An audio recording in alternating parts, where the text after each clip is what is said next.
ಆತ್ಮೀಯ H16 news ವೀಕ್ಷಕರೇ, ನಾನು ನಿಮ್ಮ ಎಂ ಆಯಿತು ಮಲ್ಲಪ್ಪ ಜೊತೆ. ಪಹಲ್ಗಾಮ್ ಅಂದ ತಕ್ಷಣ 26 ಜನ ಪ್ರವಾಸಿಗರು ಹತರಾದ, ಅವ್ರನ್ನ ಹತ ಮಾಡಿದ ದೃಶ್ಯಗಳು ಕಣ್ಮುಂದೆ ಬಂದುಬಿಡ್ತಾ ಇದ್ದಲ್ಲ.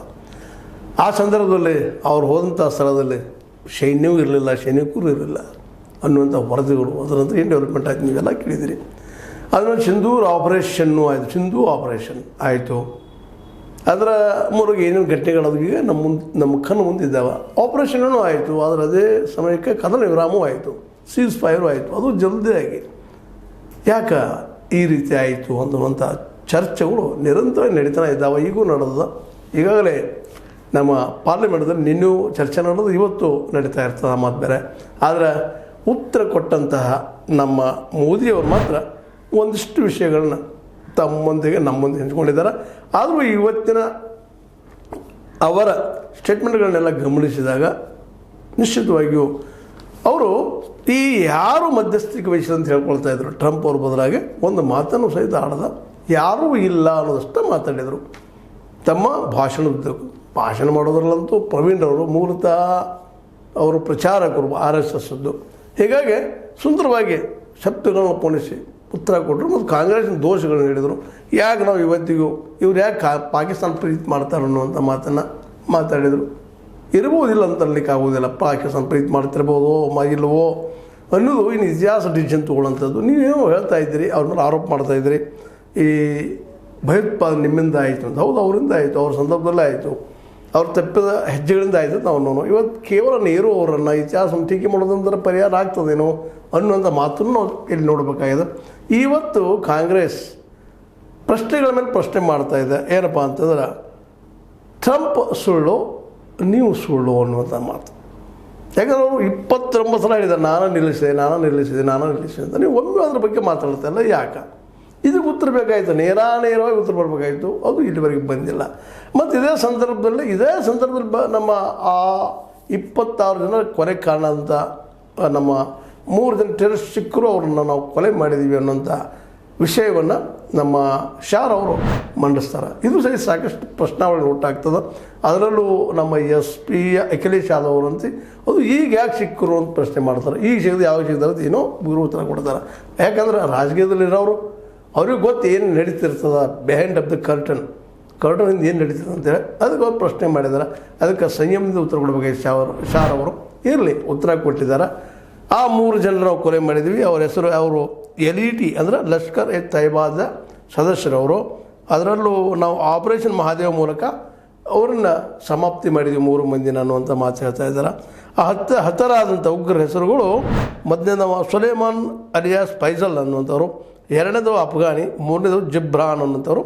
ಅವ್ರನ್ನ ನಾವು ಇಲ್ಲೇ ಬಿಟ್ಟು ಹೋಗೋದಂಗೆ, ಈ ಒಂದು ಕಾಶ್ಮೀರ ಬಿಟ್ಟು ಹೋಗೋದು ನಾವೆಲ್ಲ ದಿಗ್ಬಂಧನಾಗಿ ಅವ್ರು ಹಿಡಿದೀವಿ, ಅವ್ರನ್ನ ಕ್ಲಾಸ್ ಮಾಡಿದ್ವಿ, ಪುಲ್ಲ ಮಾಡಿದ್ವಿ ಅನ್ನೋಂಥ ಮಾತು ನಿನ್ನೆ ಮಾತಾಡಿದರು. ಅಡ್ಡಿಲ್ಲ, ಅದು ಅವ್ರನ್ನ ಹಿಡಿದು ಹಾಕಿದ್ರು, ಕೊಲೆ ಮಾಡಿದರು, ಮತ್ತೇನೋ ಮಾಡಿದರು. ಆದರೆ ಅದು ಪ್ರೆಷರ್ ಆಗ್ತಾಯಿತ್ತು ಅವ್ರ ಮೇಲೆ. ಇಲ್ಲಿವರೆಗೆ ಯಾಕೆ ಹಿಡಿಲಿಲ್ಲ ಏನು ಅಂತೇಳಿ ಕೊನೆಗೂ ಅದಕ್ಕೂ ಉತ್ತರ ಕೊಟ್ಟಿದ್ದಾರೆ ಅವರು.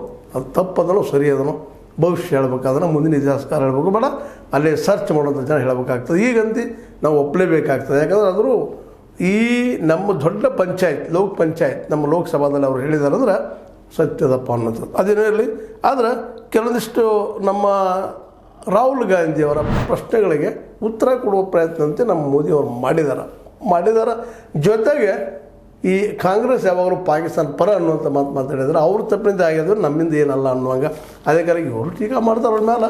ಕಾಂಗ್ರೆಸ್ಸಿಗರು ಬಂದು 11 ವರ್ಷ ನೀವು ಯಾಕೆ ಪಾಕಿಸ್ತಾನಕ್ಕೆ ಹೋದ್ರಿ, ಅವ್ರು ಕರ್ಕೊಂಡು ಬಂದ್ರಿ, ಅಲ್ಲೇ ಯಾಕೆ ಊಟಕ್ಕೆ ಹೋಗಿದ್ರಿ, ಇವ್ರು ಟೀಕಾ ಮಾಡ್ತಾರೆ.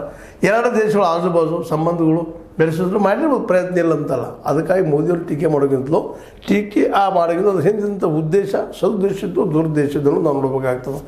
ಏನೋ ಆಗಲಿ, ಮೋದಿಯವರಾಯಿತು, ಕಾಂಗ್ರೆಸ್ಸಿಗರಾಯಿತು ಅಥವಾ BJP ಆಯಿತು, ಇತಿಹಾಸದ ತಪ್ಪುಗಳು ಮಾಡ್ತಾನೆ ಇದ್ದಾರೆ. ಇವತ್ತೇನೋ ಇತಿಹಾಸದ ಒಂದು ಘಟನೆ ಬಗ್ಗೆ ನಿಮ್ಗೆ ಹೇಳೋದಪ್ಪ ಅಂದ್ರೆ, ಆವತ್ತು ನೆಹರೂಜಿಯವರು ಮನಸ್ಸು ಮಾಡಿದರೆ ಇವತ್ತಿನ ನಮ್ಮ ಏನು ಲೈನ್ ಆಫ್ ಕಂಟ್ರೋಲ್ ಅದಲ್ಲದು, ಆ ಕಂಟ್ರೋಲ್ ಇರ್ತಿರಲ್ಲ. ಇನ್ನು ನಾವು ಕಾಶ್ಮೀರ ಪೂರ್ತಿ ಪಾಕ್ ಒಕ್ಕಬೇಡ ಕಾಶ್ಮೀರ ನಾವು ಪಡ್ಕೊಳ್ತಿದ್ವಿ ಅನ್ನೋ ಮಾತನ್ನು ಒತ್ತಿ ಹೇಳಿದ್ರು ನಮ್ಮ ಮೋದಿಯವರು. ಆದರೆ ಇದೇ ಮಾತನ್ನು ಇವತ್ತು ಕಾಂಗ್ರೆಸ್ಗರಿಗೆ ಹೇಳ್ತಾ ಇದ್ದಾರೆ, ಜನಸಾಮಾನ್ಯರಿಗೆ ಹೇಳ್ತಾ ಇದ್ದಾರೆ. ಅವತ್ತು ನೀವು ಟೀಕಾ ಮಾಡಿದ್ದೀರಿ, ನೆಹರು ಅವರು ತಪ್ಪಾಯಿತು. ಇವತ್ತು ನಿಮ್ಗೆ ಸಾಧ್ಯ ಇತ್ತಲ್ಲ, ನೀವು ಹೇಳ್ತಾ ಇದ್ರಿ ಗೆದ್ದಿದ್ವಿ, ನಾವು ಬಂದಿದ್ವಿ. ಅವರು ಹೇಳಿದ್ರು, ನೀವು ಯಾಕೆ ಕದನ ವಿರಾಮ ಮಾಡಿದ್ರಿ, ನೀವು ಪೂರ್ತಿ ಪಾಕ್ ಅಕ್ಬರ್ ಕಾಶ್ಮೀರನ ಯಾಕೆ ಕಸ್ಕೊಳ್ಳಿಲ್ಲ? ನಿಮ್ಗೆ ಅದು ಇತಿಹಾಸ ಉಳಿದಿತ್ತಲ್ಲ, ನಿಮ್ಮ ಹೆಸರು ಇತಿಹಾಸ ಉಳಿದು ಹೋಗ್ಬಿಡ್ತಿತ್ತು ಅನ್ನೋದಕ್ಕೆ. ಇದೇ ಸಂದರ್ಭದಲ್ಲಿ ಟ್ರಂಪ್ ಅವ್ರು ಮಾತಾಡ್ತಾರೆ, ಇಲ್ಲ ನಾನು ನಿಲ್ಲಿಸಿದ್ದೀನಿ ಅಂತೇಳಿ. ಆದರೂ ನೀವು ಒಪ್ತಾ ಇಲ್ಲ. ಹೌದಪ್ಪ, ಅವ್ರು ಹೇಳಿದ್ರು ನಿಲ್ಲಿಸಿದ್ದೀನಿ, ಇಂಟರ್ನ್ಯಾಷನಲ್ ಮಾರ್ಕೆಟ್ನಲ್ಲಿ ನಮ್ಮ ಹೆಸರು ಕೇಳುತ್ತದೆ, ನಮ್ಗೆ ಉದ್ಯೋಗ ಬೇಕಾಗ್ಯದ, ಉದ್ಯೋಗಗಳೆಲ್ಲ ಅದಕ್ಕೆ ನಾವು ನಿಲ್ಲಿಸಿ ಅಂತ ಅದನ್ನ ಹೇಳಬೇಕಲ್ಲ, ಅದು ಹೇಳ್ತಾ ಇಲ್ಲ. ಏನು ಮಧ್ಯಸ್ಥಿಗೆ ಯಾರು ಮಾಡಿ ನಾವು ಮಾಡಿದ್ರೆ ಮತ್ತು ಗೆಲ್ಲೋ ಸಾಧ್ಯ ಇದ್ದಾಗ ನೀವು ಯಾಕೆ ಬಿಟ್ಟು ಕೊಟ್ರಿ ಅಂತ ಕಾಂಗ್ರೆಸ್ಸರು ಕೇಳ್ತಾರೆ, ನಾವು ಕೇಳ್ತೀವಿ, ನೀವು ಕೇಳ್ತೀರ, ಅವ್ರು ಕೇಳ್ತಾರೆ. ನೀವು ಅವತ್ತಿನ ನೀರು ಟೀಕೆ ಮಾಡೋರು, ನೀವೇ ನೀರಿನಿಂದ ಭಿನ್ನವಾದಂಥ ನಿರ್ಧಾರ ತೆಗೆದುಕೊಂಡ್ರಿ ಅನ್ನುವಂಥದ್ದು. ಅದೇ ಕಾಲಕ್ಕೆ ಈ ಅನೇಕ ಪ್ರಶ್ನೆಗಳನ್ನ ರಾಹುಲ್ ಗಾಂಧಿಯವರು ಮಾಡಿದ್ದಾರೆ. ಅದರಲ್ಲೂ ಮುಖ್ಯವಾಗಿ ಲೋಕಸಭೆಯಲ್ಲಿ ಚೈನಾ ಮತ್ತು ಪಾಕಿಸ್ತಾನ ಎರಡನ್ನೂ ಒಂದು ಮಾಡಬೇಡ್ರಿ ಅಂತ ಹೇಳ್ಕೊಂಡಿದ್ರು ನಿಮಗಿಂದ. ಈ ಕಡೆಗೆ ಏನು ಮಾಡಿದ್ರು, ಎರಡು ಒಂದು. ಅದು ಮೊನ್ನೆ ನಡೆದಂಥ ಆಪರೇಷನ್ ಸಿಂಧೂರದಲ್ಲೇ ಚೈನಾನ ಇಲ್ಲೇ ಒಂದು ಚೈನಾದ ನೆರಳಾಗಿ ಪಾಕಿಸ್ತಾನ ನಮ್ಮೇಲೆ ದಾಳಿ ಮಾಡಿತ್ತು ಅಂತೇಳಿ. ಮತ್ತು ನೀವು 5 ವಿಮಾನಗಳು ನಾಶ ಆದಂತ ಅವ್ರು ಹೇಳ್ತಾ ಇದ್ದಾರೆ. ಏನಾಗಿದ್ದು ಖರೆ ಏನದು, ಯಾವ ವಿಮಾನಗಳು ಅಂತೇಳಿ ನೀವು ಹೇಳಿದರೆ ಹೇಳ್ತಾ ಇಲ್ಲ ಅನ್ನುವಂಥ ಮಾತನ್ನು. ಅಂದ್ರೆ ಮೊನ್ನೆ ನಡೆದ ಆಪರೇಷನ್ ಸಿಂಧೂರ ಸಮಯದಲ್ಲೇ ಆ್ಯಕ್ಚುಲಿ ಚೀನಾ ಅದನ್ನು ಯುದ್ಧ ಮಾಡಿತ್ತು, ಪಾಕಿಸ್ತಾನ ಹೆಸರಿಗೆ ಮಾತ್ರ ಇತ್ತು, ಡಂಪಿ ಇತ್ತು ಅನ್ನುವಂಥ ಆರೋಪವನ್ನು ನಮ್ಮ ಏನಪ್ಪ ಅಂತಂದ್ರೆ ರಾಹುಲ್ ಗಾಂಧಿ ಅವ್ರು ಮಾಡ್ತಾ ಇದ್ದಾರೆ. ಅದಕ್ಕೆ ಇವರು ಉತ್ತರ ಕೊಡ್ತಾ ಇದ್ದಾರೆ, ಇಲ್ಲ ನಾವು ತಡೆದೀವಿ, ಅವ್ರ ಕಡೆಯಿಂದ ಕ್ಷಿಪಣಿಗಳು ದಾಳಿ ಆದವು, 1000 ಹೆಚ್ಚು ಡ್ರೋನ್ಗಳು ಬಂದು ಮಾಡಿದ್ರು, ನಾವು ಹೋರಾಟ ಮಾಡಿದ್ವಿ ಅಂತ ಇವರು. ಹೌದು, ಖರೆ ಅದ, ಅದು ಸುಳ್ಳೇನಲ್ಲ, ಮಾಡಿದ್ದು ಸತ್ಯನ. ಆದರೆ ನೀವು ನಿಲ್ಲಿಸಿದ್ರೆ ಯಾಕನ್ನೋದಕ್ಕೆ ಸಮರ್ಪಕ ಉತ್ತರ ಸಿಗ್ತಾ ಇಲ್ಲ. ಯಾಕಂದರೆ ಅವ್ರು ದಾಳಿ ಮಾಡಿದ್ರು ಕೇಳ್ಕೊಂಡ್ರು, ಅವ್ರ ಮೇಲೆ ದಾಳಿ ಹೌದು ನೀವು ಇನ್ನೂ ಹಂಗೆ ದಾಳಿ ಜೋರಾಯ್ತು, ಭಾಳ ನಾಶ ಆದವರೆಲ್ಲ ಭಯೋತ್ಪಾದಕ ಸ್ಥಾನಗಳು ಇವತ್ತು ಅವ್ರು ನಡ್ತಾ ಇದ್ದಾರೆ, ನೀವು ಹೇಳ್ತಾ ಇದ್ದೀರಿ, ಭಾಳ ಸಂತೋಷ ವಿಷಯ. ಆದರೆ ಅವ್ರು ಒಂದೇ ಕಡೆಗೆ ಅದು 20-23 ನಿಮಿಷದ ನಡೆದಂಥ ದಾಳಿಗೆ ಅವ್ರು ಅಂಜಿ ಶರಣಾಗತರೆ ಒಂದು ಶರಣಾಗತಿ ಮಾತನ್ನು ಕೊಟ್ಟಾಗ ಹೇಳಿದಾಗ ನೀವು ಶರಣಾಗತಿಗೆ ಯಾಕೆ ಒಪ್ಪಿದ್ರಿ? ಯಾಕಂದರೆ ಈಗ ನೀವು ಗೆಲ್ಲಬಹುದಾಗಿತ್ತಲ್ಲ, ಪೂರ್ತಿಯಾಗಿ ಅದನ್ನು ಪಾಕ್ ಅಕ್ಬರ್ ಕಾಶ್ಮೀರನ್ನ ಅಥವಾ ಲಾಹೋರ್ ತನಕ ಹೋಗೋಕ್ಕೆ ಸಾಧ್ಯತೆಲ್ಲ.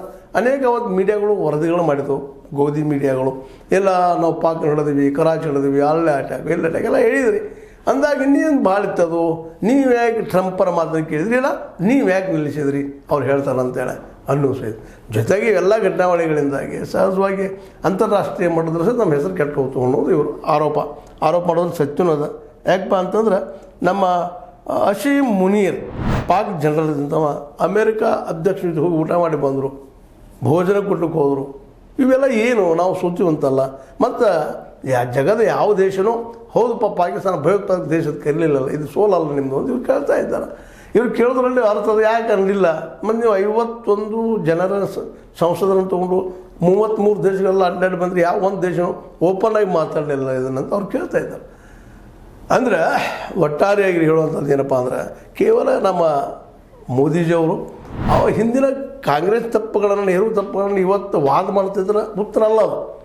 ಹೌದು, ಈಗ ಅದು ಪೆಟ್ಟಿಂದ ಜನ ರೋಷೋಗೆ ರೊಚ್ಚಿಗೆಂದ ಹೊರಗೆ ಕಳಿಸಿದ್ದಾರೆ. ಬೇಡ ನಿಮ್ಗೆ ಏನೂ ಆಗೋದಿಲ್ಲ, ಏನು ಪಾಕಿಸ್ತಾನ ನಿಮ್ಮ ಮನಸ್ಸಾಗಿರಲಿಲ್ಲ, ಏನೂ ಆಗಿಲ್ಲ ಅಂತ ಹೊರಗೆ ಹಾಕಿದ್ದಾರೆ. ಇವತ್ತು ನಿಮಗೆ ಅಧಿಕಾರ ಕೊಟ್ಟಿದ್ದಾರೆ, ಮತ್ತು ನೀವೇನು ಮಾಡ್ತಾಯಿದ್ದೀರಿ? ನಿಮಗೂ ಅವಕಾಶ ಬಂದಿತ್ತಲ್ಲ ಇದು ಗೆಲ್ಲುವಂಥದ್ದು, ಕೈ ಕಟ್ಟಿದ್ರೆ ಯಾಕೆ ಅಂತ ಅನ್ನುವಂಥ ಪ್ರಶ್ನೆನ ನಮ್ಮ ಏನಪ್ಪ ಅಂತಂದ್ರೆ ರಾಹುಲ್ ಗಾಂಧಿಯವರು ಕೇಳ್ತಾ ಇದ್ದಾರೆ. ಜೊತೆಗೆ ಪಹಲ್ಗಾಮ್ ಘಟನೆ ಅಂತ ಒಂದೇ ಒಂದು ದೇಶವು ಪಾಕಿಸ್ತಾನ ಇದೇ ಹೇಳಿ ನೀವು ಜಸ್ಟ್ ಖಂಡಿಸಿಲ್ಲ ಯಾಕೆ ಅನ್ನೋಂಥ ಮಾತು. ಅದೇ ಕಾಲಕ್ಕೆ ನೀವು ಸಶಸ್ತ್ರ ಪಡೆಗಳನ್ನು ಬಳಸಲು ಬಯಸಿದರೆ ನಿಮಗೆ 100% ರಾಜಕೀಯ ಇಚ್ಛಾಶಕ್ತಿ ಇರಬೇಕು. ನೀವು ಇದನ್ನು ಯುದ್ಧಕ್ಕೆ ಹೇಳಿದ್ದರಿಂದ 100% ಇಚ್ಛಾಶಕ್ತಿ ಇರಬೇಕು, ನಾವು ಇದನ್ನು ಬಿಡುವಾಗಿಲ್ಲ ಅಂತೇಳಿ ನೀವು ಒಂದು ಸಣ್ಣ ರಿಕ್ವೆಸ್ಟಿಗೆ ಯಾಕೆ ಮಾಡಿದ್ರಿ ಅನ್ನುವಂಥದ್ದು. ಜೊತೆಗೆ ಈಗ ನಡಕ್ಕೆ ಯಾರಿಲ್ಲ ಅಂತ ಹೇಳ್ತೀರಿ ಅಷ್ಟೇ, ಟ್ರಂಪ್ ಅವ್ರು ನಮಗೆ ಹೇಳಿಲ್ಲ, ನೇರವಾಗಿ ಯಾಕೆ ನೀವು ಹೇಳ್ತಾ ಇಲ್ಲ ಅನ್ನೋ ಪ್ರಶ್ನೆಗಳು ಇನ್ನೂ ನಮ್ಮ ಮೋದಿಯವರು ಉತ್ತರ ಕೊಡಬೇಕಾಗಿದೆ. ಮತ್ತು ಇವು ಚರ್ಚೆಗಳಾಗ್ತಾ ಇರ್ಬೋದು, ಏನು ನೋಡೋಣ ಅದನ್ನು. ಬಟ್ ಉತ್ತರ ಅಂತ ಕೊಟ್ಟಿದ್ದಾರೆ ನಮಗೆ ಅನಿಸಿದಾಗ. ಅವು ಜಾನ್ಮೆ ಉತ್ತರಗಳಾಗಿದ್ದಾವೆ ಮತ್ತು ಬುದ್ಧಿವಂತರು ಇದ್ದಾರೆ ಮೋದಿಯವರು. ಜೊತೆಗೆ ಯಾವ ಸಂದರ್ಭ ಏನೇನು ಮಾತಾಡಬೇಕು ಅನ್ನೋದ್ರೂ ಒಂದು ರೀತಿ ಪ್ರಾವೀಣ್ಯತೆಯನ್ನು ಪಡೆದಿದ್ದಾರೆ. ಜನನೂ ಅವ್ರು ಮಾತಾಡೋದನ್ನು ಏನಪ್ಪ ಅಂತ ತಲೆ ಆಡಿಸ್ತಾ ಕೇಳ್ತಾ ಇದ್ದೆ. ಒಟ್ಟಾರೆಯಾಗಿ ಕೊಟ್ಟಂಥ ಉತ್ತರ ಏನಪ್ಪ ಅಂದ್ರೆ ಅಷ್ಟೊಂದು ಹೇಳ್ಕೊಳ್ಳೋಂಥದ್ದಲ್ಲ. ನೀವು ಅಂದಿರ್ಬೋದಿಲ್ಲ ಅಂತಲ್ಲ, ಪಾಕ್ ರಿಮೋಟ್ ಕಂಟ್ರೋಲ್ ಕೈ ಕೆಲಸ ಅಂದರೆ ಕಾಂಗ್ರೆಸ್ ಕೆಲಸಪ್ಪ ಅಂತ ನೀವು ಮಾತಾಡಿರ್ಬೋದು. ಪಾಕಿಸ್ತಾನ ಪರ ಅದಿರೋ ವಿರುದ್ಧದಿರೋ ಇಬ್ಬರು ಕಾಂಗ್ರೆಸ್ BJPಗರು ಅವರು ಹೇಳಬೇಕು. ಬಟ್ ಪಾಲಿಸಿಗಳು ಮಾತ್ರ ಇವತ್ತು ಫೇಲ್ಯೂರ್ ಆಗಿದ್ದಾವೆ. ಯಾಕಂದ್ರೆ ಪಾಕ್ ಪೂರ್ತಿಯಾಗಿ ಚೀನಾ ಕಡೆ ಅದ. ಮತ್ತು ಜಗದ ಯಾವ ದೇಶನೂ ನಮ್ಮ ಒಂದು ಏನು ನಾವು ಹೇಳಿದ್ದೀವಿ ಜಗದ ಭಯೋತ್ಪಾದಕ ದೇಶ ಅದು ಕರಿಬೇಕಂದ್ರೆ ಯಾವುದೂ ಕರೀಲಿಲ್ಲ. ಜೊತೆಗೆ ನಮ್ಮನ್ನು ಟೀಕಾ ಮಾಡಿದರು. ಈ ಒಂದು ಏನಪ್ಪ ಅಂತಂದರೆ ಬಲೂಚಿಸ್ತಾನದಲ್ಲೇ ನಾವು ಅದಕ್ಕೆ ಸಪೋರ್ಟ್ ಮಾಡ್ತಾಯಿದ್ವಿ, ನಾವು ಭಯೋತ್ಪಾದಕರು ಹೆಲ್ಪ್ ಮಾಡ್ತಾಯಿದ್ವಿ ಅನ್ನೋಂಥ ಮಾತನ್ನು ಎಲ್ಲ ನೆಲೆಯಲ್ಲೇ ಉತ್ತರನೂ ಇತ್ತು. ಆದ್ರೆ ತೇರಿಸಲು ಹೋಗುವಂಗಿತ್ತು ಮೋದಿ ಅವ್ರದ್ದು. ಸಮರ್ಪಕ ಉತ್ತರ ಸಿಕ್ಕಿಲ್ಲ ಅನ್ನೋದು ಮಾತ್ರ ಸತ್ಯ ಆಗ್ತದೆ. ಬಟ್ ಉತ್ತರ ಕೊಟ್ಟಿದ್ದಾರೆ. ಏನೋ ಆಗಲಿ, ಆ 3 ಮಂದಿ ಭಯೋತ್ಪಾದಕರು ಕೊಲೆ ಮಾಡಿದ್ದಾರೆ ಅಂತ ಸುದ್ದಿ ಉಳಿದಾವೆ. ಅದು ಸತ್ಯ ಆಗಲಿ. ಹೇಗೆ ಅವ್ರು ಹೇಳ್ತಾರಂದ್ರೆ ಸತ್ಯನ ಎಲ್ಲ ಮಾತಿಲ್ಲ, ಆದರೂ ಸತ್ಯ ಆಗಲಿ ಅನ್ನುವಂಥ ವಿರೋಧಿಗಳಂತ ವಿರೋಧ ಮಾಡ್ತಾನೆ ಇದ್ದಾರೆ. ಈಗ ಹೆಂಗೆ ಆಯ್ತು ಅಂತೇಳಿ ಅದಕ್ಕೆ ಉತ್ತರವನ್ನು ಅವರು ಹುಡುಕೋಬೇಕಾದಕ್ಕಂತ ಹೇಳ್ತಾ, ಒಟ್ಟಾರೆಯಾಗಿ ಮೋದಿ ವರ್ಸಸ್ ರಾಹುಲ್ ಗಾಂಧಿ ಇದಂತ ಇವತ್ತಿನ ಈ ದೇಶದ ಮುಖ್ಯ ಒಂದು ಏನಪ್ಪ ಅಂತಂದ್ರೆ ಘಟನೆ. ಇವತ್ತು ಮೋದಿಯವರು ರಾಹುಲ್ ಗಾಂಧಿಯವರನ್ನ ನೇರವಾಗಿ ನನಗೆ ಎದುರಾಳಿ ಅನ್ನೋದು ತೊಗೊಂಡ್ಕೊಂಡಿದ್ದು ಇದು ರಾಹುಲ್ ಗಾಂಧಿಯ ಜಯ ಅಂತ ಹೇಳಬೇಕಾಗ್ತದೆ ಅಂತ ಹೇಳ್ತಾ, ಇದು ನೀವು ಲೈಕ್ ಆಗಿರ್ಬೋದು. ಲೈಕ್ ಮಾಡಿ, ಶೇರ್ ಮಾಡಿ, ಕಮೆಂಟ್ ಮಾಡಿ, ಜೊತೆಗೆ ಸಬ್ಸ್ಕ್ರೈಬ್ ಆಗೋದನ್ನು ನಿಲ್ಲಿಸ್ಲಿಕ್ಕೆ ಹೋಗ್ಬೇಡ್ರಿ. S60 ನ್ಯೂಸ್ ಅರ್ಥಾತ್ ಸಿದ್ದರಾಮಯ್ಯ ಸತ್ಯದ ಕೈಗೊಂಡು ವಂದನೆಗಳು.